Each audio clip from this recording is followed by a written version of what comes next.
bullshit of like fake stuff. We're going to talk real. We're going to talk about what's important right now. Because the thing about AI and the creator economy is there's so many conversations and it seems like everyone is an expert. Which if somebody tells me they know what the hell's going on, I think they're lying. So we're going to get into it here. But we have an incredible panel. We're going to talk about practical AI. Is it a time saver? Is it meant to be a creative co-pilot? And we've assembled a really interesting group, and I'm so excited to introduce everybody. So this is Sylvain Reboul from Snap. Did I do that right? Yeah, you pronounce it well. Okay, fine. Catherine Henry Catherine is a futurist and an author, an AI expert, and gaming, and pretty much everything. Emerging technology. Emerging technologies, that's the better phrase. And Claire Sauvage, did I say that right? From Artefact. Okay, let's go. All right, so I'm gonna do a two-part question for everybody. We're gonna go down the row and then I'm gonna ask everybody questions. And the first person that asks a question in the Q&A will definitely get a prize. So think about your question. I don't know what it'll be. Maybe Sylvain will share his shoes. By the way, show your shoes. These are my favorite shoes I've seen all day. Come on, they're good, right? Aren't those good? Do they have the red sole? They do. Oh, so good. They're so great. Okay, so the question is two parts. First part, personal with AI. What is something that each of you has experienced with AI that you had a holy shit moment? You had a, oh my God, this is so great, I have to tell people. That's part one, personal life. And then the second part is, how is AI showing up in your work? So tell us what you do, where you work, and the combo. So I'm gonna say, you go first. Okay, so personal life. Okay, besides Snapchat, I have another activity. I'm a yoga teacher. I give a class like every week, okay, on Monday evening. And like you, I'm extremely busy at work. And you know, at 6:30, 1 hour before my yoga classes, I'm always late, you know, to create my own program. So one day what I did is that I opened Snapchat. I asked my AI, which is the chatbot on Snapchat, powered by AI, to design a 55-minute yoga class for me, like with an introduction, with a focus on shoulder opening and a meditation at the end. And to be honest with you, I was super surprised because the quality of the answer was better than what I can do in 2 hours of time. So now I have to say that I'm using that 50% of the time. Yeah.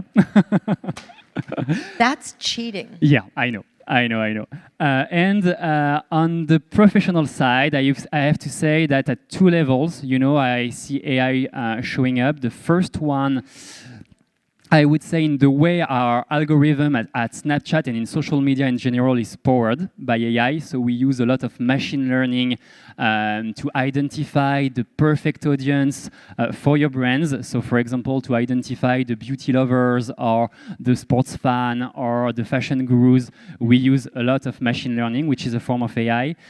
We use a lot of deep learning as well to identify the behaviors on your websites as brands. For example, the people on Snapchat who spend the biggest time on your website or who buy the most on your website. And I also show AI showing up in the creatives on Snapchat, and especially in some key features on Snapchat, which are the lenses, the filters. So it's been like several years that we use machine learning lenses on Snapchat. I'm sure that you know the crying lens. For example, it has been very popular. We launched it 18 months ago. What is very funny with this crying lens is that the more you laugh, the sadder you look. So this is really, really cool. And you know, in 6 months, I think it's been like insane, 10 billion plays with such a lens. So this is machine learning lenses, and with time we evolved, and now on Snapchat you can find some AI lenses, okay, so giving you like, I don't know, a 90s vibe or a Versailles vibe. You can do that, and brands start to leverage that, and it's very, very new on Snapchat. Yeah, you want to show that? Maybe let's keep that for a bit later, because this is very cool. Yeah. Yes, thank you. And now it's very new since like Monday, you can even do video clips on Snapchat with some lenses. So, this is really cool because, until yesterday it was only stills. Now you can do video clips. Think how you can leverage that as brands. For the United States, can I make a request? Can you make for us the opposite? Can you make it so that when we're crying, we look happy? I will suggest that to the product team. Please do that. Okay, As an Catherine. American, I second that. Sylvain, I'm not going to say that was my photo was done with the snap lens. It might have been, in case those of you don't recognize me. So my AI story is actually my book. This is Virtual Natives. It came out last year. It was published by Wiley. And what was fun was that they kind of pushed back. We said, this is a book about the generational gap between Gen Alpha, Gen Z, and older generations, and how AI, VR, AR, all these different technologies are coming into play. They're very, very common usage between, say, the 34 and under cohort, whereas older generations really struggle to understand it, and how that plays out in education, in the workplace, and in our lives generally. And so what I did was I was at Media Monks, which is one of the world's premier marketing, media, and advertising agencies. And there was one of our very best designers was working with AI, and I loved his work. So I said, would you be interested in doing the book? So he did, and I paid for the artwork, but Wiley was not having it. They were like, no, we really can't publish anything that's AI. And I said, listen, I own the rights. So let's just do this, because if anybody were to steal the artwork, it's my loss. And at the end of the day, I'm willing to put my hand on the fire for this. So not only did they do it, but those of you're all in marketing, packaging makes the product. Nobody pulls it off the shelf. It doesn't get read. Not only did they pick it up for the U.S. market, but it's also coming out in China. It's available now around the world. We got audiobooks. We got airport books and in places all around. And that's thanks to AI and this gorgeous cover, which they did inside and out, which they rarely do. So that's my AI story, personal success story. And then I put AI through its paces every day because I'm working on my second book, and it's about AI, and it saves me so much time in research. But today I asked it this morning a personal question. It knew me. And this wasn't the private one. I have a private GP that I use, but this was the public one. And this is the one I put through its paces like a Formula One driver. Like, I am tough with it. We debate. Like, we are close companions. But it gave me a response this morning because I asked it something a little bit more philosophical. It was a strategic thing. It was personal. Not only the tone, which was highly personal, but because it knows the tone when I publish articles pretty much every day. And not only the tone that it knows that I like, but the response was so personalized. I literally stood up this morning and I said, "Sacré bleu." Okay, I didn't say that. I said something else. In American, doesn't bear repeating, but I was so shocked. I was like, this is getting really good. But that's exciting too. And I'm really thrilled to watch it evolve. I love that. Have you guys heard, I don't know, it was a big story in the States about the woman that fell in love with her AI and had an affair with the AI, and she had to keep getting more memory, and she had to go to therapy because the AI eventually broke up with her. It was this whole story. I forgot what it was. That's part of my book. Yeah. Okay. I'm not kidding. I was like, okay, well. I'm tracing relationships with AI. There you go. Claire? Yes, so for me, AI is everywhere and in my daily life since I'm working in data and AI companies. But sometimes I also like to be off the screen, so I'm listening at podcasts, for instance, and I've just discovered an app called Snipped that is listening to podcasts, do synthesis, and do snips or certain quotes or numbers, so you can keep it and you can put it in your Notion and reuse it after. And it's super useful when you do panels, for instance, and when you want to have a one-stop shop with all the quotes and all the numbers that you heard during the days and during the months. Okay, and for work? And for work, all day, every day? I think it's all day. One thing that have changed my everyday life, I think it's Fireflies and Phantom. It's really a time saving on my everyday life. I love that. Okay, so let's stick with you for a second. One thing we haven't really talked about today is the unbelievable volume of assets that brands need to produce. And some of them, yes, it's fantastic that we're working with creators. And I'm not going to talk about virtual creators yet. I know we will talk about that. Don't kill me, creators. But what are you telling clients who are faced with such a volume requirement and there's ad fatigue and ROAS issues? How are you helping them prepare, and what should people in the room be thinking about in terms of asset creation? Yes, so I think we've mentioned it before, so marketing teams need to adapt constantly to new formats. You have YouTube Shorts, you have Reels, you've got all this new content, and we have to adapt. So AI tool can assist you in generating these assets, and I have bring 3 examples, quick examples, what we have done with Artefacts. So the first one is the translation and the subtitles for your own content. So for instance, you can save up to 7 weeks of translating your own content, and it can also enable you to conquer new markets where you've never been before. So this is one of the concrete examples. The second one will be the asset versioning, so be able to crop your content to publish them in the different platforms. So we did it for Franprix, for instance.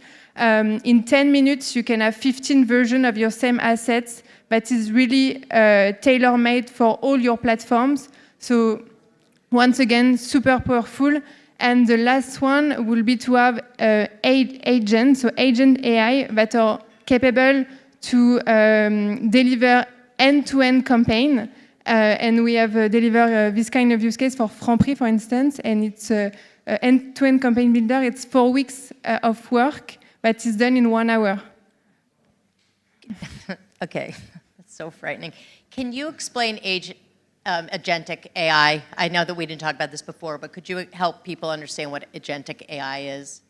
Yes, so I think so years ago, so since the 70s, we had some automatic process, so tasks that were automated in dashboard, for instance, and on the other hand, we had some generative AI that come very recently.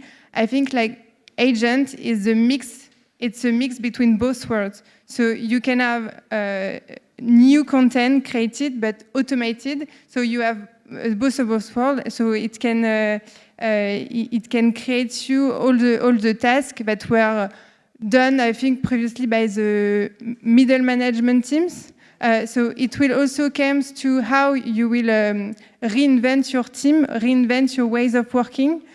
So some routines will be decreased, so the time dedicated to the routine tasks will be decreased. We will see a new job coming, such as a marketing AI specialist, and we will see also more flatter organization. Still, all these tasks will be automatized, but at the end, I think it will enable this company to focus on tasks such as measurements. So we talked about it before, but measurements, today only 5% of companies are able to measure at the format level and 23% at the level level. So we still have room of improvement of measurements. So I think the different tasks within marketing team will shift thanks to AI. We're going to get back into that because that's a key thing. Catherine, one of the things that I've seen quite a bit lately in the States is Reid Hoffman, who is the founder of LinkedIn, has a digital twin, and it's kind of geeky. I don't know if that translates. How do you say geeky in French? Nerdy? Yes. Geek works? Okay. But it's fantastic because it's agentic, and it's been trained on all of his writings, all of his speeches, and the way people are using it is if I have a business plan and I want Reid Hoffman to give me his insights, I can share it with the Read AI, and he'll give me all kinds of insights in real time, and he's got sort of, there's a visual of him. It's not good, but there's a visual of him that will be like I'm talking to Reid Hoffman. And it's fantastic. So it's virtual, but it's based on a real person. There's so much in this space, and you were talking about generations. What do you see as something that, is it good? Is it bad? It's such a controversial thing to have this sort of virtual approach. Great question. And I think the answer is, it just is. I mean, this is one of the things that we have to accept. That this is part of our toolbox today. The question is, how are people going to use it? Now, going back, I started preaching about AI agents and chatbots going back to like 2016, 2017. And I was really passionate about it because I saw some of the early reproductions of, say, politicians. And I was advising ad agencies and others saying, this is a really powerful tool. At the time, though, it wasn't really accessible to everybody. And now, and I've done this for conferences and things, where I'll do a video that's just me. I just program ChatGPT. I put my face into one of these, DID or one of the others. You can clone your voice with 11 labs, and off you go. And now with HeyGen or Synthesizer, you can do the same thing.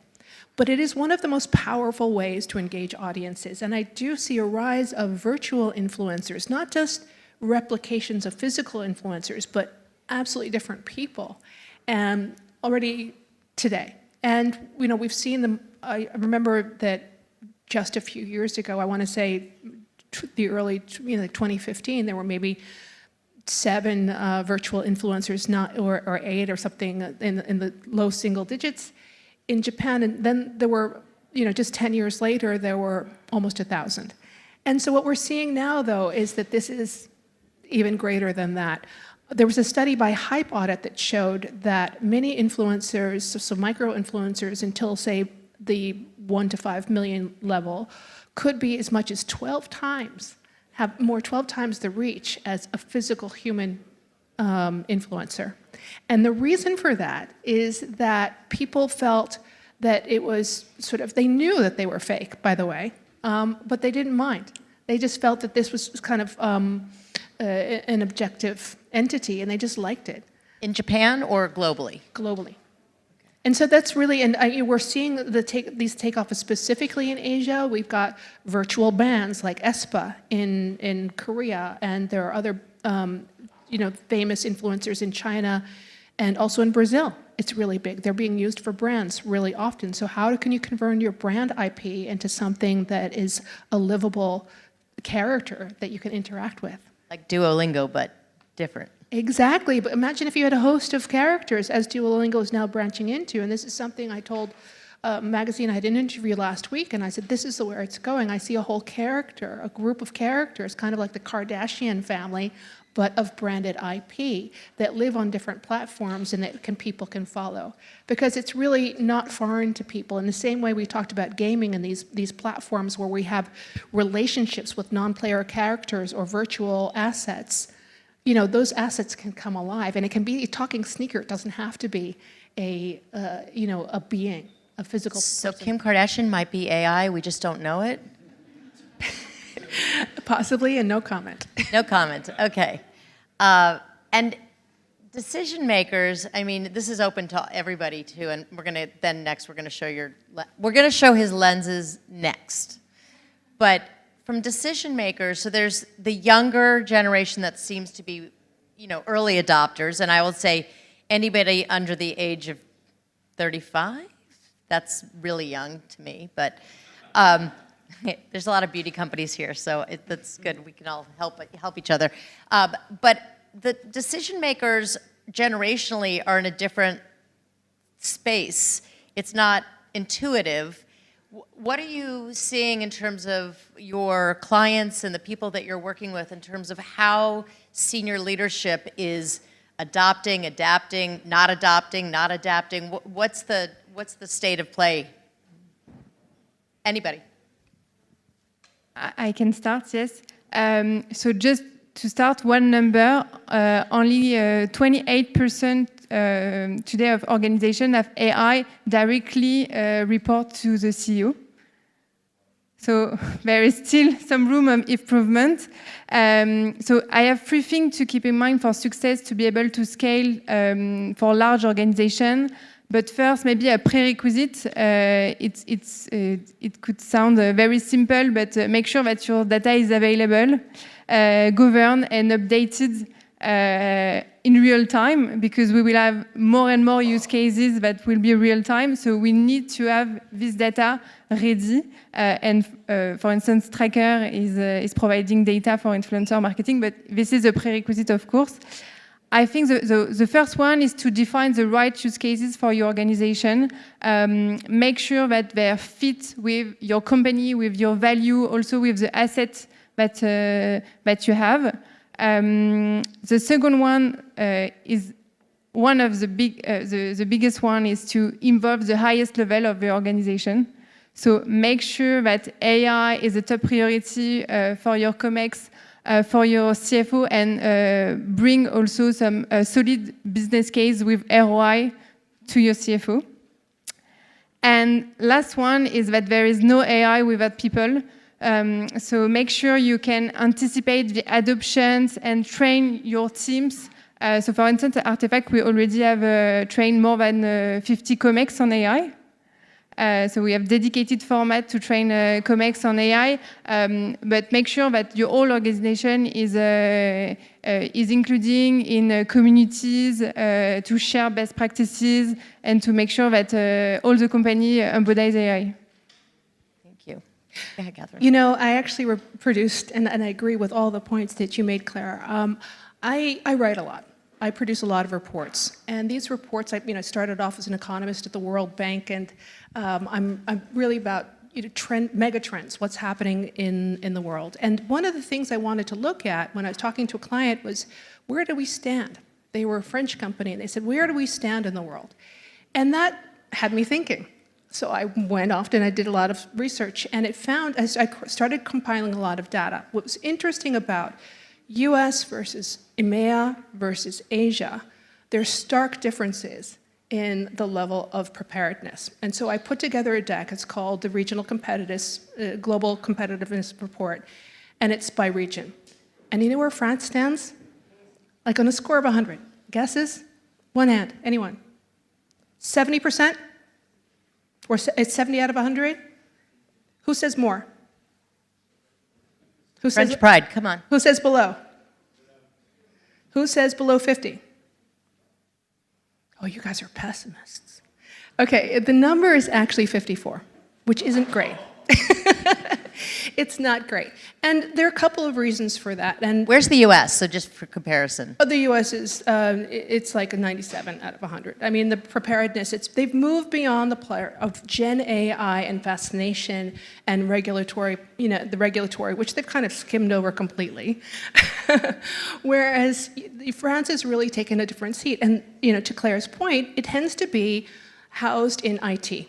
They're not thinking about this as an operational tool to enhance workplace efficiency or to radically transform the business in terms of the product offering or to create, like new tools within the business beyond cost savings, right? So we need to think about how can this provide new insights that will deliver business impact?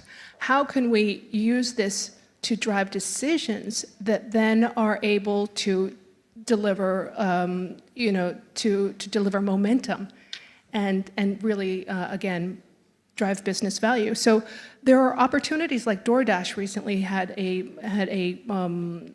partnership with Klarna, and it was super interesting to see how they created an entire new revenue stream through this kind of partnership potentially using AI. So it's a bit of a bigger convergent story. AI on its own, fascinating, great, but it's now time to go from sort of taking these insights, implementing them, and turning into the action.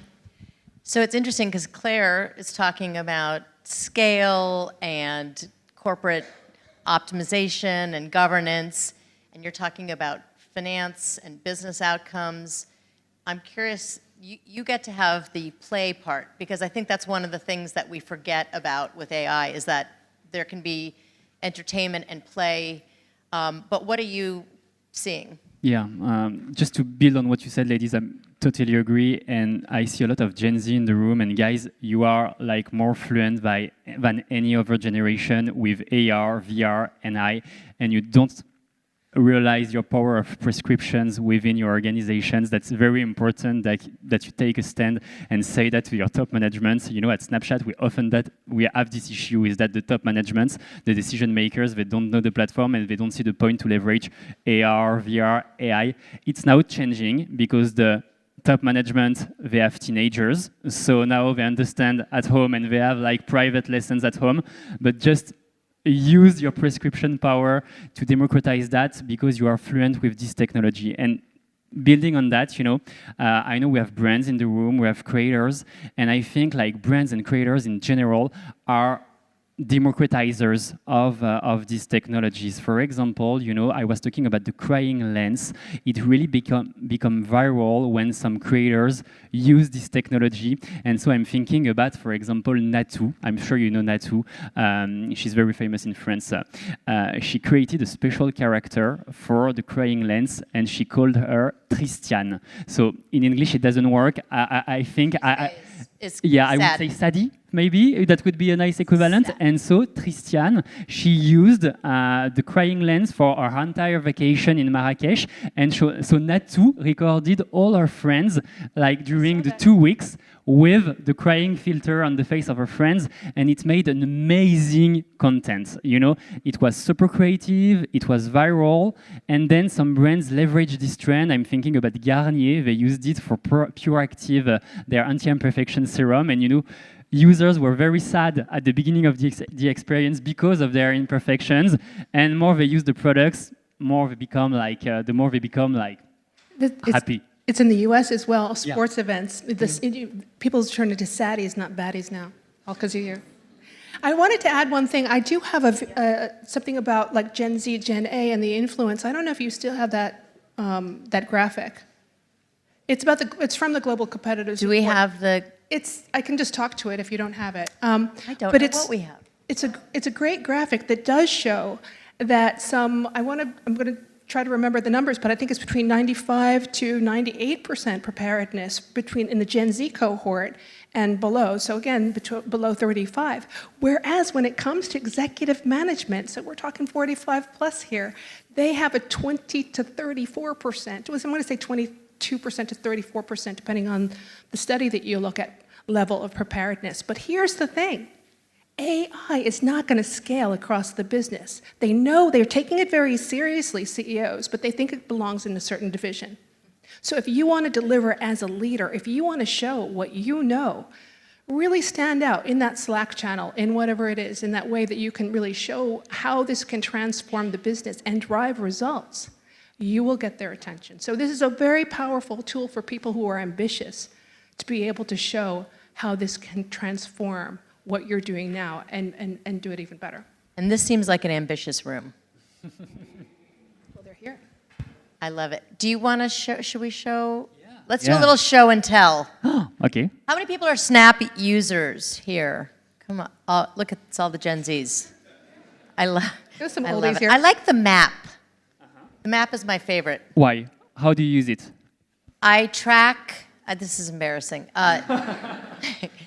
I track my son and his friends, and I know where they all are. So you're stalking.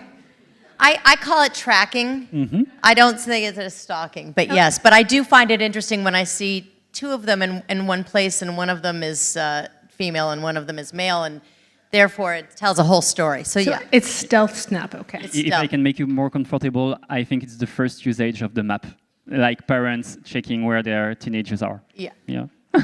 Yeah, and he's not a teenager, so I can't really. I'm going to just stop talking now. Okay. He doesn't even know that I'm doing. Okay, I'm not even talking. All right, can we show the lenses, please? Get me off the hook. Okay, what are we seeing? Yeah. I just wanted to talk about this experience because I think it's really cool. Have you seen the Jean-Paul Gaultier holiday campaign last holiday?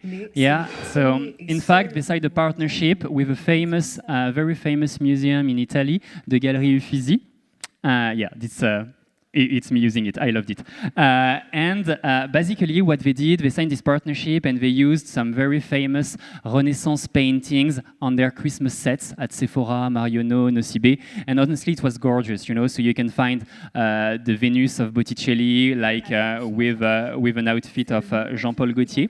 And we were like, okay, how we can make the storytelling live on Snapchat and really make it a story living.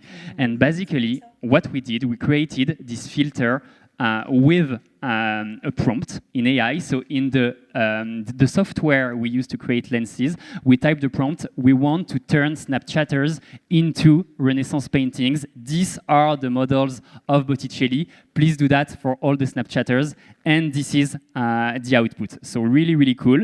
Then we make it viral, sharing it with some creators. So here you recognize Mima by Camille using the filter. And very, very important fact for you is that when we were saying that you can democratize AR, it's also true for creators, because here we see that the engagement with a lens, you know, on average, it was like 9 seconds, very good. On average, with a branded lens on Snapchat, it's 8 seconds.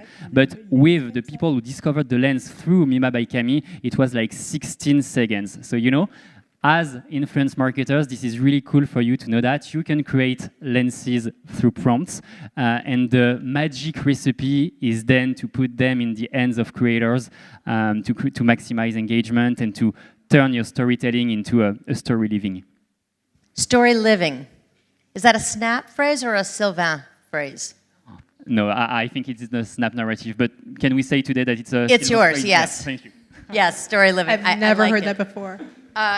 I'm going to do a speed round, and then we're going to go to Q&A. And remember, whoever asks the first question is going to get a prize. Catherine, you said something that was so interesting. Let me just find it. It says, you can't reach tomorrow's audience with today's internet. What the hell does that mean? I love it, but I want you to explain it. It means that you've got all these, like, you know, millennial Gen X, managers who are thinking in those terms, right? So if we think about the amount of money, there's, again, charts happy to provide, but statistics that show that the amount of money that Gen X millennials are allocating to certain platforms tends to be out of line with where the influencers are. And one of the things that I think that we really need to do is think about, again, follow the data.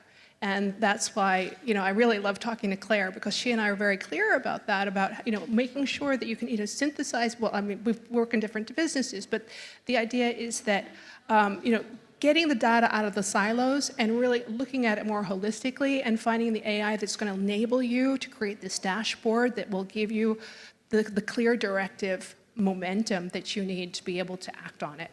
And so, I think that's really important, but I want to take a second just to talk about future direction for influencers or influencer marketing, because there are a couple of really crazy ways that your jobs are going to be transformed over the next couple of years. And here's my futurist hat. One of the things is by, you know, structuring some of the earnings of your clients. So influencers will then not only be able to have direct access to people who want to give them money in a kind of PayPal thing because finance is changing, but they can also capitalize on their future content by offering people to have, you know, an access to that financially.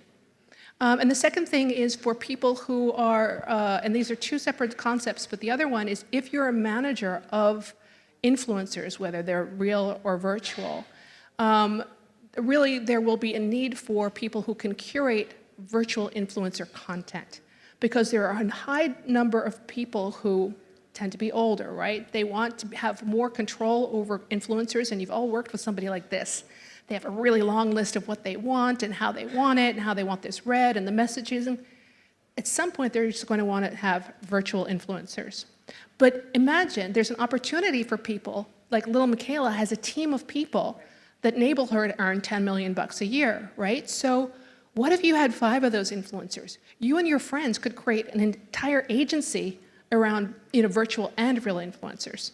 And as I said, and then figure out different pricing structures, how you can make money on their content today and also in the future. So those are two ways that AI is going to transform this business. I love it that as a former banker, I think all the creators that are here should go and find her at drinks and find out what else you can tell them. Okay, so Claire, tell us something, speed round sort of, but tell us something that is, that marketers are still getting wrong about AI.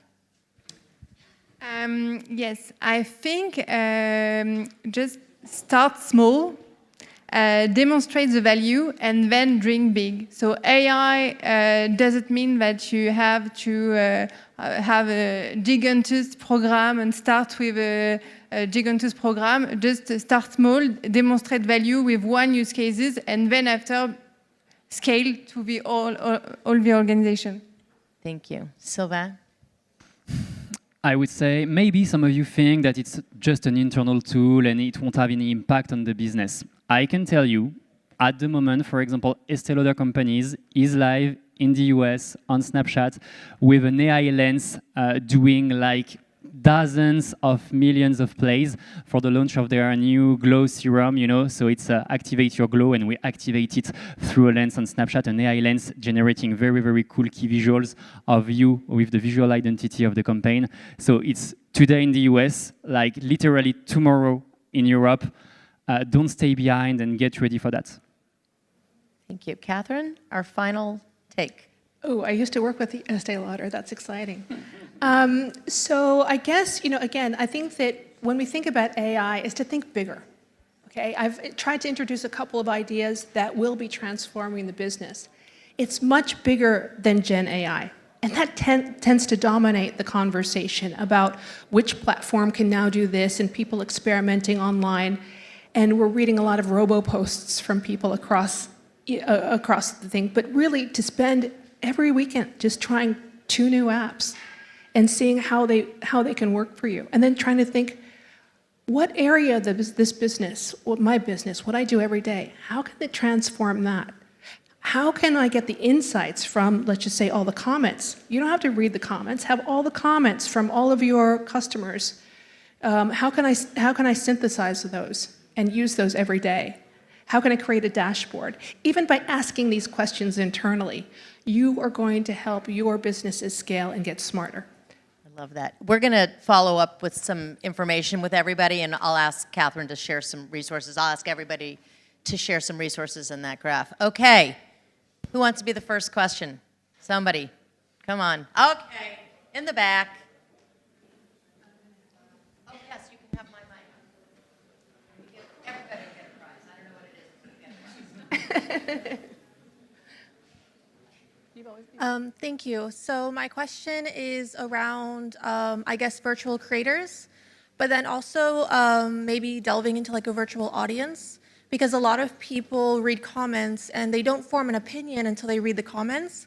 So I was wondering if you had any insight on AI being used to influence audiences in the comments.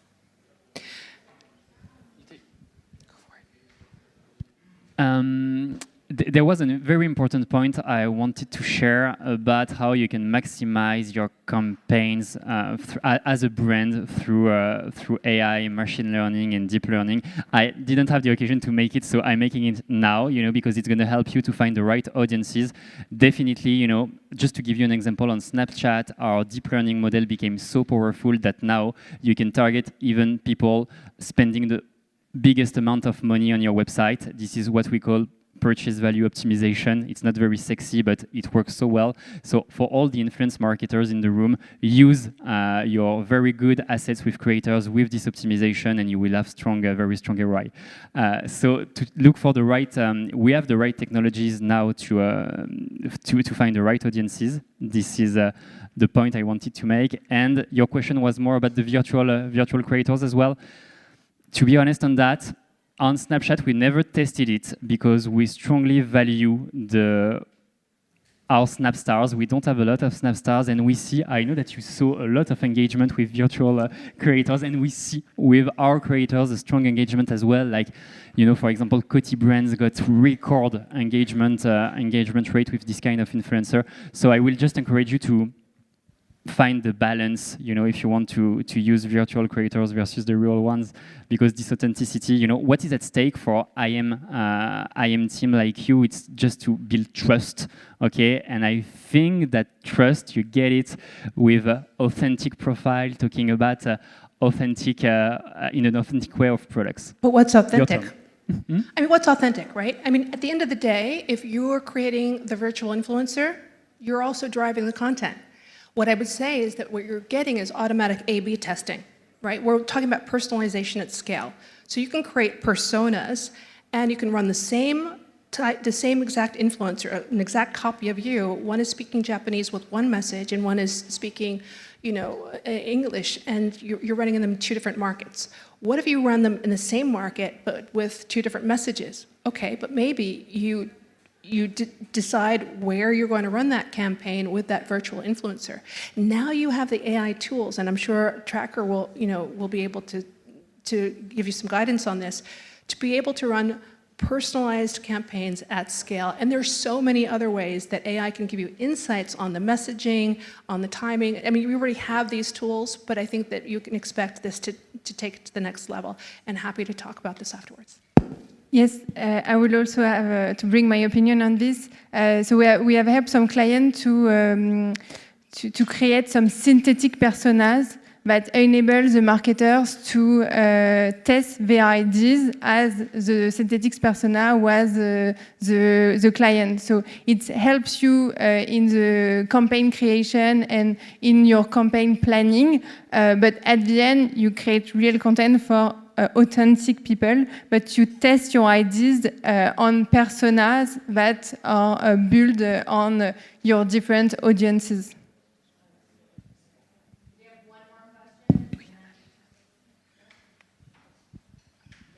one more question. You were talking about the prompt that generated the lens for Jean-Paul Gaultier. Was it all the creative process was done by AI, or was it only like just the idea was created by AI? I would say 50-50. Like the face lens, it was like the kind of things, you feed the software with some models, and it's very easy then to create this lens. But and I think it's a brilliant way to speed up the creation of lens, because you can do that in 30 minutes instead of coding like for 2 weeks. But to be honest with you, like it was only part of the experience here. I'm not showing the world lens, so the other part of this experience, it was like a virtual museum that has been literally handmade. So I think it's a good chemistry, a good alliance between like good infographists and AI to have these amazing results. I think that's actually a really great question, because so often we think that AI is going to do the work for us. And when I say I put AI through its paces, I'm not joking. Like, I will keep pushing back at it until it responds. It's like a kid who wants to test the game until it breaks, right? And you go, why did they do that? It's because they love that game. They really enjoy it. They're fans. In the same way, we should be fans of AI and just say, how far can we push this, and how much can it help us so that we can get better? It's a tool. When I talked about working on the book jacket, it took weeks, if not months, for us to refine this, because you're capturing that moment and refining it. So how can we take that same process, run faster, be better at what we do? And ultimately, I think that's the beauty of AI. Not to replace us, but to be the best versions of ourselves that we can be. And that's why it's so exciting. As a closing thought, I think what I've heard people say is AI is just a tool. We, collectively, the humans, are the solution. So on that note, it's time for cocktails. Thank you, everybody, for a great day. Let's give our panelists a big round of applause.